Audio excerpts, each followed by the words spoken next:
Well, looking at the next story dealing with settlement construction, where the Israeli Prime Minister is opposed to freezing settlement construction on Palestinian land as a condition for the extension of talks.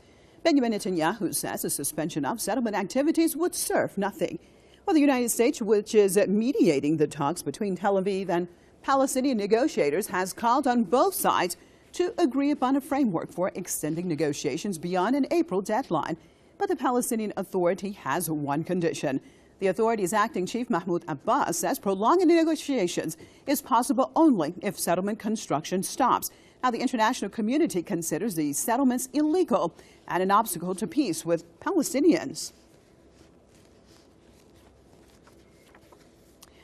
Well, let's cross over to Atlanta, Georgia, joined by the managing editor of Veterans Today, Mr. Jem W. Dean. Thank you so much for being with us. Good to have you. Let's look at this. Now, basically, Netanyahu has said he's going to do what he wants to do.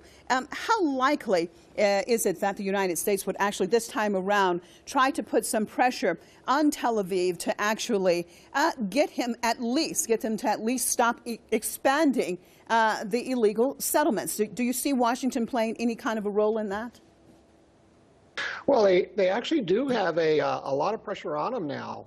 But the regular Likud party structure and strategy for handling the Americans has always been to slow down the process.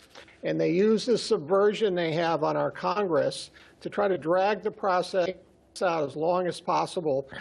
That undermines the prestige of the White House not being able to get it done. And then they try to have lower their demands.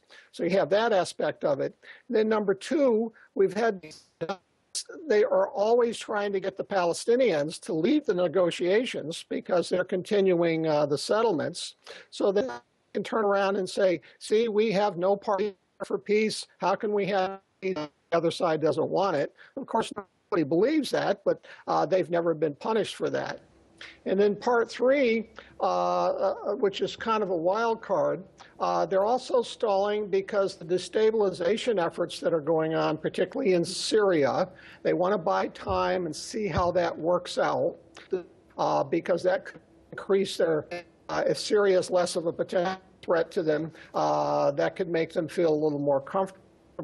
And then the last item is, which doesn't really get any coverage in the news, they're really trying to buy time to solidify control of offshore gas fields in the Mediterranean, particularly the ones that don't belong to them, like Gaza and some of the other areas. And for some reason, corporate media is not discussing this at all because it represents a huge amount of money. And I can assure you the Israelis are focused intently on those offshore gas fields. So you're saying basically a lot of this stuff perhaps is like a smoke screen in order so they can get more control of the gas fields, because that's the actual goal?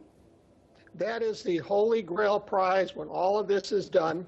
And this is why, as a strategy, rather than just let the governments do, we need to up the game and punish them for stalling. And the easiest thing we can do is expand the BDS settlements boycott into a weapons of mass destruction boycott. I just don't understand why all of these organizations just don't call for a complete economic boycott on Israel until they turn over all of their WMD to international authorities, and they just don't let them to get away with this. Then also put the issue of reparations to Palestinian people. Okay. The Jewish lobbies have been very big on reparations and having people pay reparations for generations, and I can't understand the tremendous punishment that's been on the Palestinians. Okay, Mr. Dean, I'm so sorry. I'm so sorry we're out of time. Appreciate you being with us out of Atlanta. Jem W. Dean, managing editor of Veterans Today.